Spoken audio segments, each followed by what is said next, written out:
দাঁড়িয়ে আছি সাতক্ষীরা খুলনা মহাসড়কে সাতক্ষীরা সরকারি উচ্চ বিদ্যালয়ের সামনে। এই মহাসড়কের ধার দিয়ে যত মানুষ আজকে যাচ্ছে তাদের সাথে আমরা কথা বললাম। আজকে সারা বাংলাদেশ ব্যাপী যে অবস্থা সেই একই চিত্র অনেকটা সাতক্ষীরাতেও।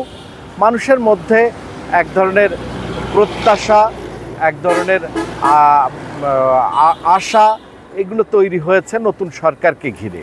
বিশেষ করে যারা সাতক্ষীরা শান্তিকামী মানুষ তাদের প্রত্যাশা অনেক, কারণ এই সাতক্ষীরা জুড়ে আসলে সেভাবে প্রত্যাশিত উন্নয়ন, সেভাবে কোনো উন্নয়ন সহ যে পরিবর্তন আশা করা ছিল সেগুলো কিন্তু দেখা যায়নি। উপকূলীয় বেড়িবাঁধটি এখানে নির্মাণ করা হোক এবং একই সাথে এই অঞ্চলের মানুষের উন্নয়নের জন্য একটি স্বতন্ত্র উপকূলীয় বোর্ড গঠন করা হোক। এই ছিল সাতক্ষীরার মানুষের, সাতক্ষীরার আপামর সাধারণ মানুষের যে বর্তমান নবগঠিত যে সরকার, সেই সরকারের কাছে যে প্রত্যাশা তার সর্বশেষ।